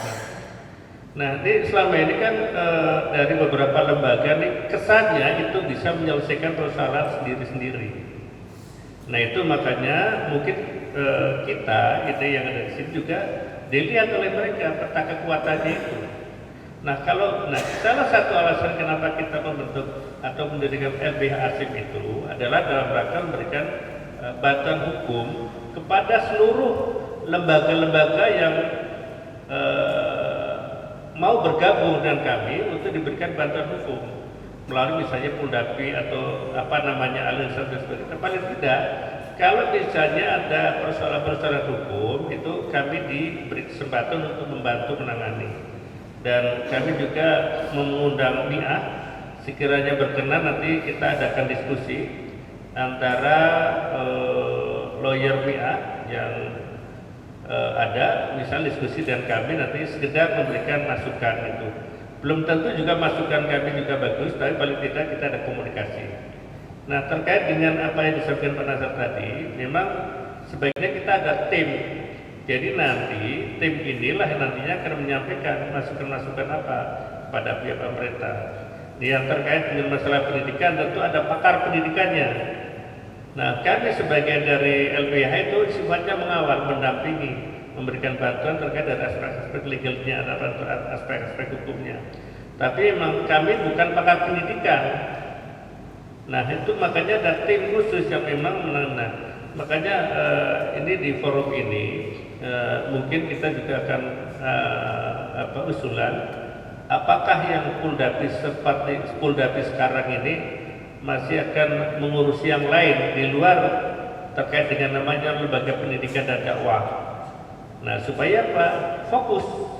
Selama ini kan mungkin yang dikelola oleh Puldapis bukan hanya dakwah dan pendidikan, sehingga dia menjadi kurang fokus di dakwah dan pendidikan. Nah, ke depan mungkin kita Pak Nasir kita coba bentuk tim FGD yang fungsinya adalah tadi memberikan masukan terkait kalau misalnya ada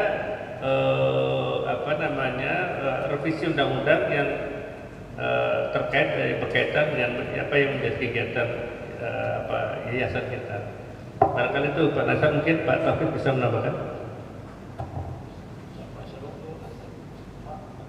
Ya, sebaik apa yang Bapak sampaikan, alhamdulillah tadi kita juga baik waktu masih offline maupun online tadi sudah kita perbincangkan tentang perlunya memperkuat tim advokasi. Bahkan bukan hanya di situ, kita juga bisa membuat rancangan undang-undang sendiri. Tadi di awal sudah kita sampaikan. Jadi masukan dari Bapak itu nanti dibahas di forum yang lebih kecil, fokus grup discussion, ya. Dan kita memang di situ berhadapan dengan peraturan, ya. Seperti kami kemarin memberikan pendapat hukum tentang rancangan undang-undang KUHP yang rumornya itu mencantumkan negara bisa membuat kamp konsentrasi, bisa menangkap selama 6 bulan. Kemudian kita berikan masukan. Sebelum kami membuat masukan, kami telepon dulu dengan negara. Kita tanya Wakil Menteri Hukum dan HAM. Kebetulan secara pribadi kami berteman sebagai sesama ahli pidana. Kami berhimpun 5 UPIKI, masyarakat hukum pidana dan teknologi. Dijawab, gak ada itu Mas Taufik, itu hoax. Nah, jadi forum-forum seperti inilah yang kita gagas. Lalu supaya ini mengerucut, ini Pak Teguh dan tidak kaku, memang konsentrasi kita tidak usah terlalu banyak. Pondok pesantren dan lembaga pendidikan, lembaga-lembaga lain itu sudah banyak yang bantu. Tetapi bukan berarti kita menafikan perkara-perkara lain, karena perkara hukum itu kan banyak. Tetapi konsentrasi kita, namanya ini subspesialis. Kita sudah sampai kepada mengerucut tim advokasi ini apa pekerjaannya. Saya yakin nanti akan menjadi tim advokasi yang sangat bagus. Dia mengkaji undang-undang pendidikan, mengkaji undang-undang pesantren, peraturan-peraturan yang berurusan dengan pesantren. Bahkan nanti pada akhirnya menerbitkan apa yang disebut buku saku advokasi tentang pesantren dan pendidikan. Ya, itu harapan kami dan insya Allah mudah-mudahan dimulai dari pondok pesantren ini. Ya. Saya menyediakan diri, apalagi ada lembaga khususnya ASIM yang diisi oleh advokat-advokat handal. Ya, insya Allah Bapak itu tadi juga kita bahas dari awal memang perlu, bahkan bukan hanya pendidikan, kita RUU KUHP pun kita ini pesantren ini berperan penting. Ya, pendidikan sama pentingnya juga karena ya mohon maaf ya negara ini kan sudah dikelola dengan sistem kapitalis, sistem dagang. Jadi undang-undang itu dibuat hanya menguntungkan mereka yang ongkosi supaya bikin undang-undang. Nanti kalau ini dijalankan jangan lupa akan banyak perguruan tinggi yang merger dengan perguruan tinggi luar negeri. Mereka buka cabang di sini. Bahkan sekolah-sekolah dalam tanda petik sekolah eksklusif yang dibangun oleh developer itu kan sudah sangat eksklusif sekali. Misalkan Pelita Harapan, kemudian Pelita Bangsa, Indonesia itu ya itu sudah banyak itu, Harvard dan sebagainya. Nah, nanti akan dijejalkan karena kita ini demi toleransi maka tidak ada pendidikan yang khusus Islam. Itu ada gambaran. Kalau cuma mau nyari stempel gampang, bawa ke DPR jadi stempel Pak ya. Karena DPR yang sekarang kan DPR perkutut Pak, nah, gitu kan. Perkutut sama hitam-hitam begini kan, gitu. Kira-kira seperti itu. Saya ngomong begini bukan provokasi, sudah ada viral saya menyebut DPR itu burung perkutut di dalam kasus Sambo sampai mereka memilih. Cari aja itu Taufik DPR burung perkutut gitu, kira-kira ya. Jadi sekali lagi pesan saya pada diri saya, kita tidak boleh putus asa. Karena setiap kesulitan itu sebenarnya mencerdaskan kita, meluluskan kita menjadi pintar, menjadi lebih baik, dan menjadi semangat juang yang lebih tinggi. Sebenarnya itu. Kalau kita diberikan kesulitan itu berarti kita ini pintar. Kalau kita ini bodoh tidak mungkin diberikan kesulitan. Ya. Kira-kira begitu semangat positifnya. Jadi nggak ada Muslim itu putus asa, nggak ada Muslim itu kalah. Islam bersatu tak bisa dikalahkan. Kita kalau ingat dulu di Monas itu tahun 2016 2017 kan itu teriakannya itu. Gitu ya, itu ya, terima kasih. Baik, terima kasih. Ini anak cerita sedikit di luar atau dari cerita para narasumber. Jadi masalah, terima kasih Pak Nasar, Sekjen. Jadi terkait undang-undang Sisdiknas ini, kebetulan anak memang mengambil jalur, kebetulan juga dosen, bukan yang bersifat yang religius. Anak sengaja ngajak itu kampus nasionalis di Surabaya. Tujuannya apa? Kita dari segi intelijen kita harus tahu juga di seberang itu apa kegiatannya. Jadi anak juga ditawarin ngajar di Umsida, anak lebih baik ngajar di Untak, Universitas 17 Agustus Surabaya. Tujuannya apa tadi? Supaya kita juga tahu apa yang menjadi di dalam pembahasan itu juga kita tahu. Jadi kalau ibaratnya kalau suatu kita di dalam rumah ini saja, kalau nggak ada yang di rumah sebelah, diserang rumah ini, habislah kita. Itu poin pertama. Yang kedua, Pak Nasar, kita sudah di kampus nasionalis dengan kebijakan Menteri Bursa yang disampaikan oleh Pak Taufik tadi, kita sudah membuat gerakan. Akan ada, kemarin sudah ada aksi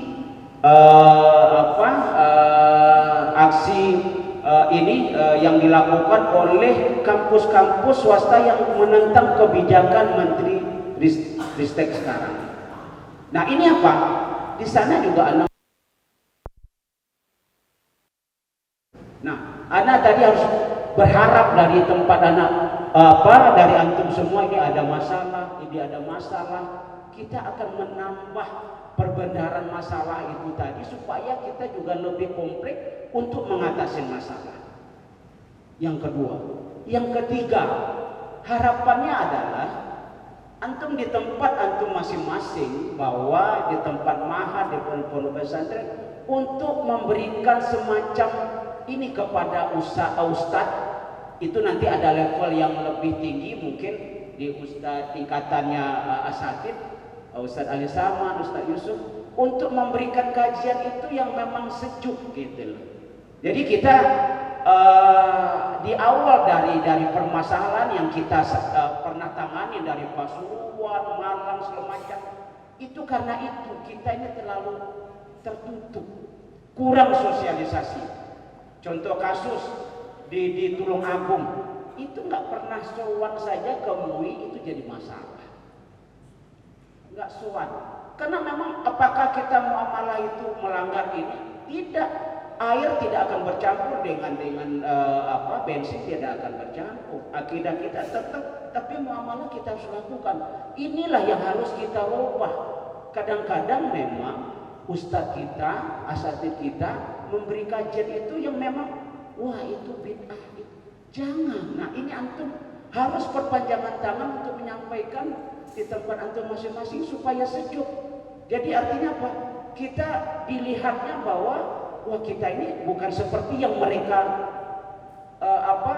yang mereka pikirkan gitu loh. Makanya kita juga di sini ada kolaborasi dengan ada Gus Aam segala macam, itu dalam rangka untuk itu. Malah kita akan kita ini kan. Mungkin itu saja yang bisa Anda sampaikan. Terima kasih. Assalamualaikum warahmatullahi wabarakatuh. Ya baik, sedikit mengulas apa yang disampaikan dari beberapa pihak terkait tadi dari Pak Nasir terkait dengan bagaimana kita mengawal RUU Sisdiknas yang dimana kurikulum nuansa Islam ini dicoba dihilangkan. Dan alhamdulillah sebenarnya dari beberapa kampus termasuk mungkin dari Pak Firman juga itu sudah bergerak juga gitu kan, seperti itu. Ya kami pun di kampus bergerak juga Pak gitu kan dengan beberapa dosen-dosen seperti itu. Terus kemudian tadi Pak Taufik yang sedikit menarik juga nih, mungkin harus ada tindak lanjutnya juga nih, bahwa ada ide kita bikin buku saku panduan untuk advokasi pondok pesantren gitu kan. Nah ini perlu PR kita nih Pak Teguh gitu kan, ini bagus sekali gitu kan, ide-ide yang seperti ini harus kita tindak lanjuti seperti itu. Selain juga ide yang sebelumnya kita ada semacam audit legal ya, kita buatkan advokasi atau kita buatkan pelatihan untuk pondok-pondok pesantren terkait dengan legal seperti itu. Terus tadi disampaikan juga dimotivasi juga oleh Pak Taufik, kita nggak boleh putus asa nih Pak, nggak boleh apatis gitu kan. Ya hukum kita seperti itu, ya kita harus perjuangkan gitu kan. Kita harus perjuangkan. Kalau belum berhasil, minimal kita sudah mendapat pahala seperti itu. Minimal itu gitu kan. Kalau ternyata berhasil, alhamdulillah gitu kan. Seperti itu. Terus kemudian tadi Pak Firman juga menyampaikan kita jangan eksklusif dan asatidz semuanya perlu disampaikan juga bahwa LBH Asing begitu terbentuk ya awal Januari baru rapat, terus kemudian legal itu baru selesai bulan April gitu kan. Legal belum selesai, kita sudah menangani kasus cukup banyak gitu kan, kalau dihitung bisa sampai belasan. Dan dari beberapa pondok yang kita advokasi gitu kan, itu permasalahan juga banyak terkait dengan eksklusivisme dengan lingkungan. Betul Pak Firman ya. Di sini udah Anton, di sini juga ada Ustadz Edi gitu kan. Itu ternyata seperti itu. Ya. Ya ini yang perlu kita berbenah diri juga. Berbenah diri terhadap lingkungan, bagaimana kita menyesuaikan dengan lingkungan, kita berbaik-baik juga dengan lingkungan. Bahkan kasus juga nih, mohon maaf kita nggak menyebutkan pondoknya. Salah satu pondok itu yang dianggap bukan dianggap ya, diminta untuk menjadikan aset tokoh setempat. Itu ternyata aparat beberapa kali datang itu beliaunya tidak hadir. Mudir yang di situ tidak hadir, tidak bisa menemui. Nah, ini kan PR sebenarnya hubungan sosial gitu kan. Seperti itu. Nah ini akhirnya pada saat kasus ini memanas gitu kan, sudah tidak terkendali gitu kan. Ini terjadi fakta-fakta di lapangan demikian, ya. Jadi itu asatidz semuanya yang bisa kita tambahkan. Kemudian silakan mungkin mumpung ada waktu 10 menit lagi ya. Padahal Ustaz bisa disebutkan nama dan asalnya. Padahal. Bismillahirrahmanirrahim. Nama saya Zulfi Amin dari Al-Irsyad Tengaran. Tadi diminta oleh Pak Firman untuk sedikit menceritakan tentang beberapa permasalahan yang terjadi di pesantren ya, yang dalam sebagian kasus itu juga dibawa ke ranah hukum. Sebagaimana juga mungkin fenomena seperti gontor dan yang lainnya. Kami ingin sedikit memberikan gambaran terkait sebagian kasus-kasus tersebut. Ya contohnya mungkin tentang penganiayaan, itu kan sebenarnya kasus seperti ini bisa kita bilang hampir semuanya mesti ada di pesantren. Penganiayaan atau pengeroyokan, meskipun alhamdulillah ya tidak sampai ke hilangnya nyawa ya. Kemudian berbuntut ke hukum. Atau sebagian permasalahan yang terjadi di pesantren kami, misalnya ada santri yang tidak naik kelas, kemudian wali santrinya tidak terima dan mengancam akan mempidanakan. Ada juga karyawan yang karena suatu pelanggaran kemudian dikeluarkan oleh pesantren juga tidak diterima dan mengancam akan dibawa ke ranah hukum juga. Nah, mungkin bisa diberikan gambaran bagaimana pembelaan kita ketika ada ancaman-ancaman seperti ini.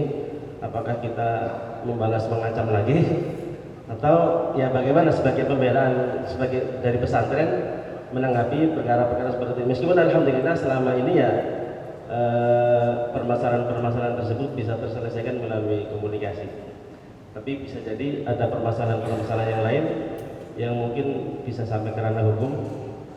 Mungkin bisa kita dibekali dengan informasi-informasi dari para advokat ya. Jazakumullah khairan. Jadi inti poinnya adalah terkait dengan kasus penganiayaan di dalam pondok ya, yang mungkin ini sudah lagi viral juga ya, seperti itu. Padahal mungkin Pak Taufik, silakan.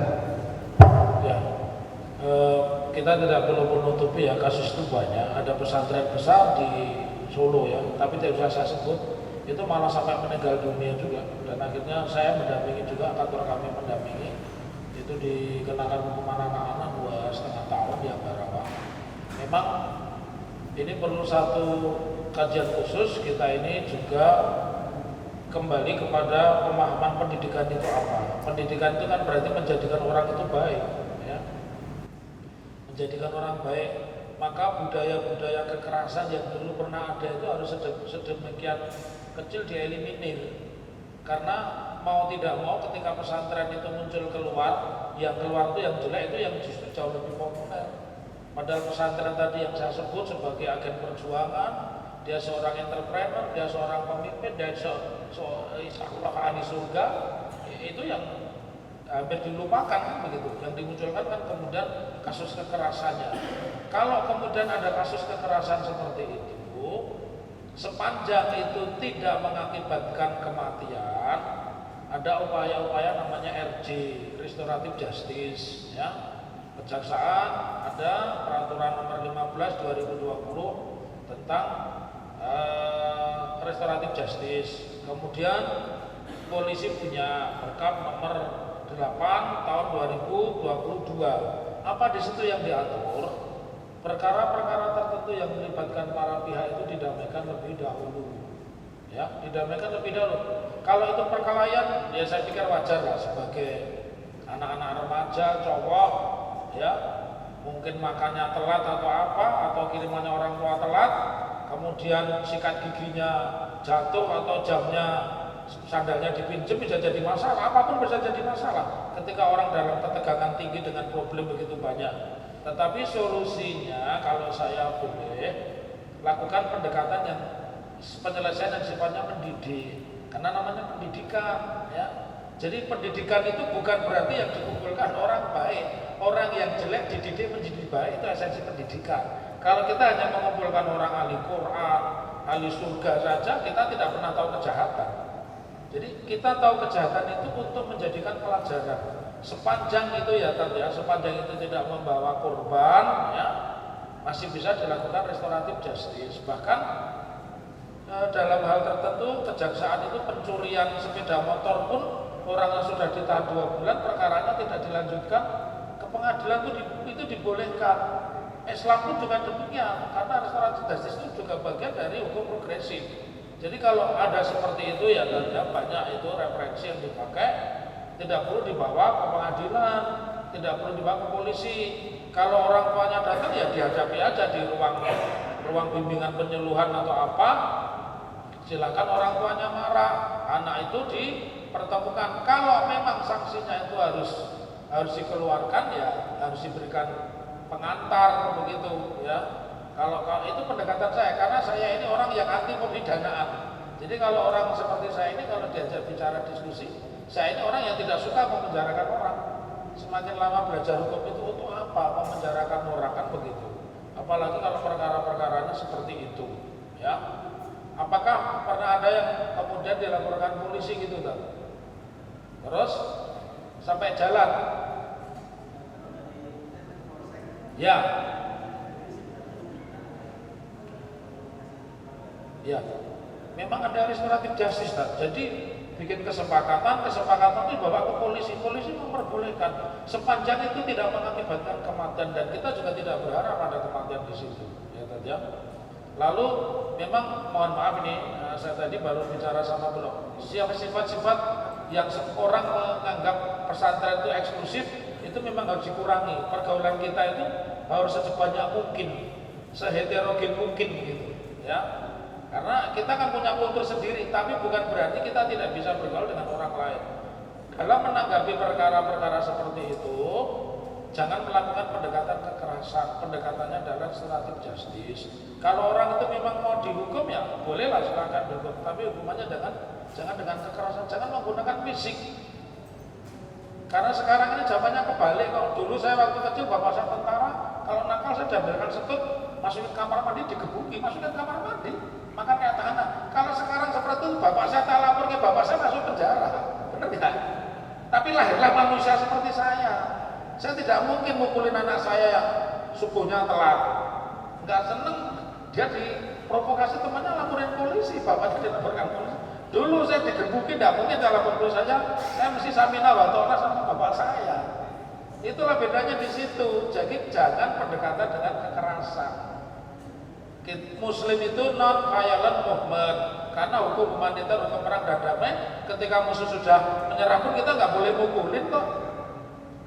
Ya, kalau perlu musuhnya malah dikasih suap makan, dimakani pun musuhnya caci. Itu ajaran Islam. Itu pun harus berbasis kepada pesantren. Jadi jangan dikit-dikit polisi dikit-dikit, ya. Jadinya banyak.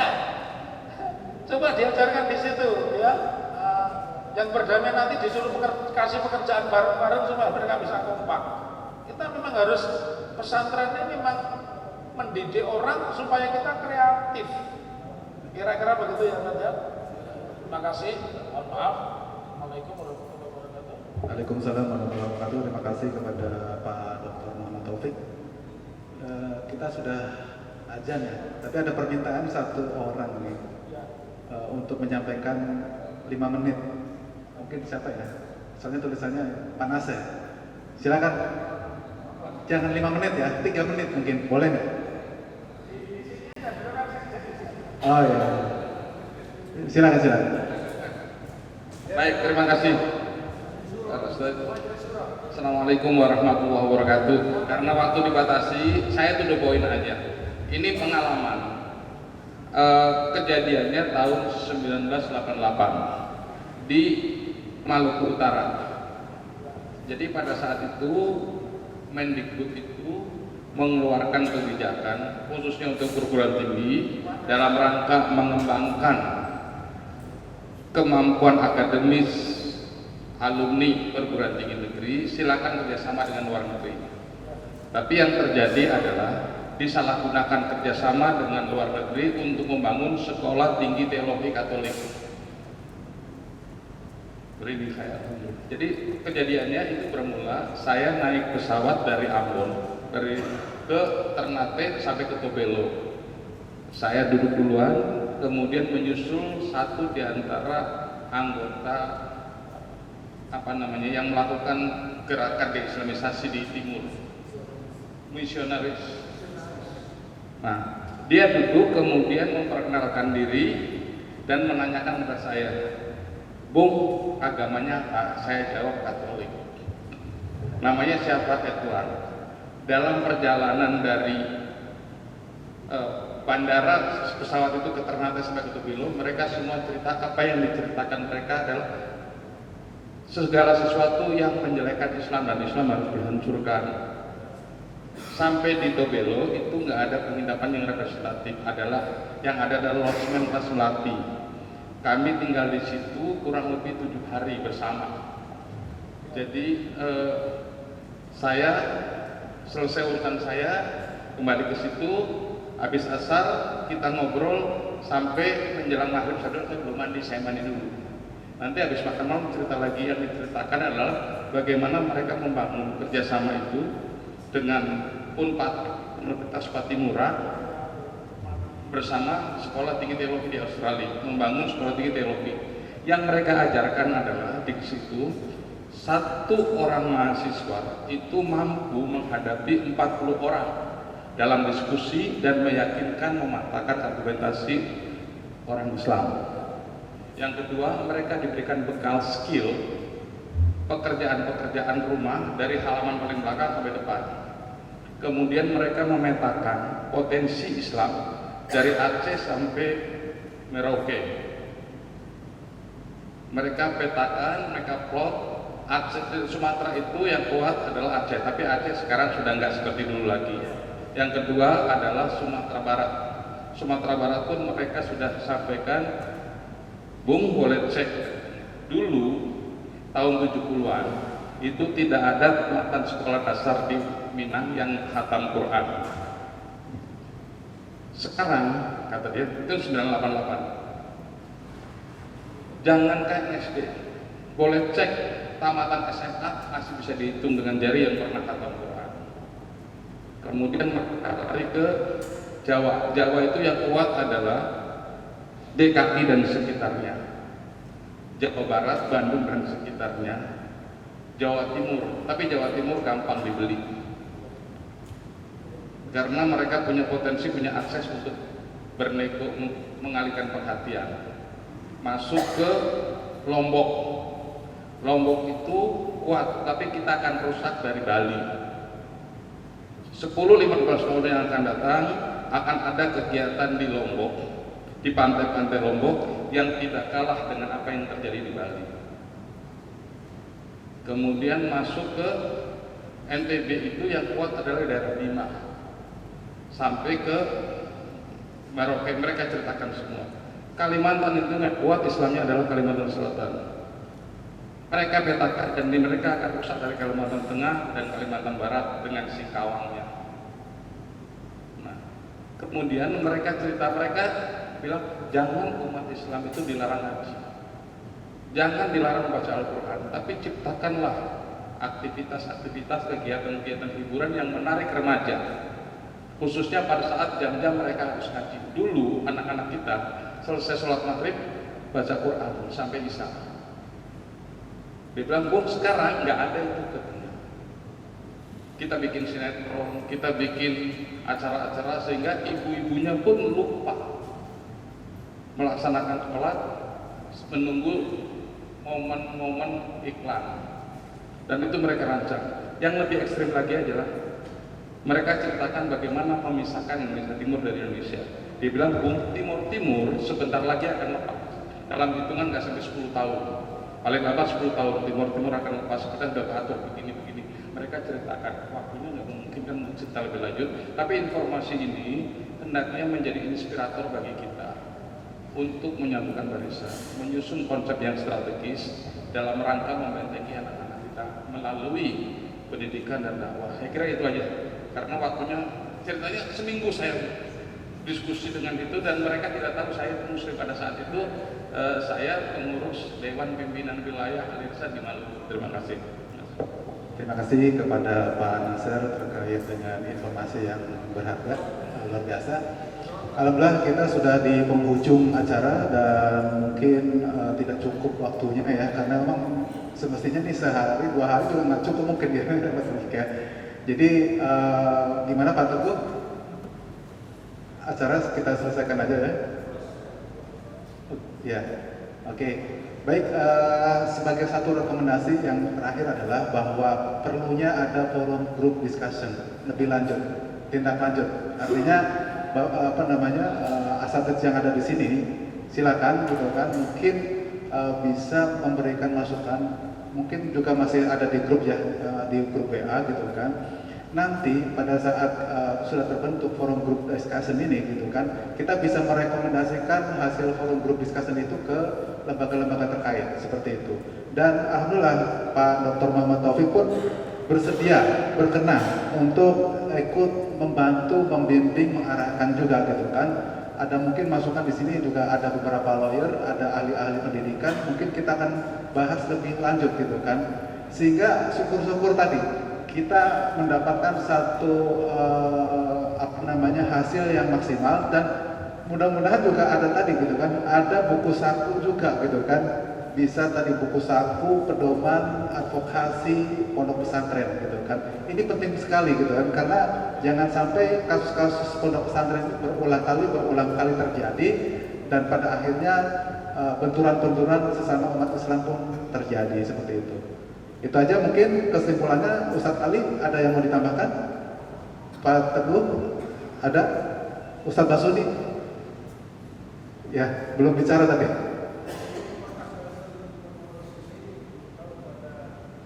Baik. Ya, baik. Kami juga sudah menyampaikan juga flyer atau brosur yang ada. Silakan kalau misalkan ada mau konsultasi hukum bisa ke LBH Asim, di sana ada kontak personnya, atau mungkin langsung bisa dengan tim lawyer kami. Di sini juga ada beberapa tim lawyer yang bersedia untuk mengadvokasi atau memberikan nasihat-nasihat hukum lah, itu seperti itu.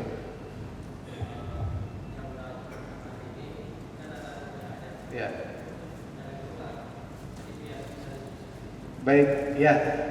Yang ada di grup WA, mohon kiranya masih tetap stay ya, masih tetap ada di situ gitu kan. Nanti kita coba mengkerucutkan ke dalam forum grup discussion seperti itu ya.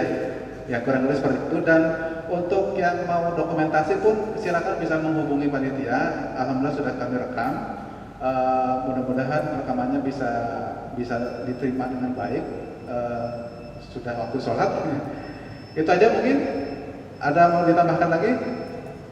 Cukup ya? Udah Pak Firman, Ustadz Edi? Cukup ya? Terima kasih. Wabillahi taufiq wal hidayah. Kita tutup dengan kafaratul majelis. Subhanaka Allahumma wa bihamdika asyhadu an la ilaha illa anta astaghfiruka. Assalamualaikum warahmatullahi wabarakatuh. Terima kasih.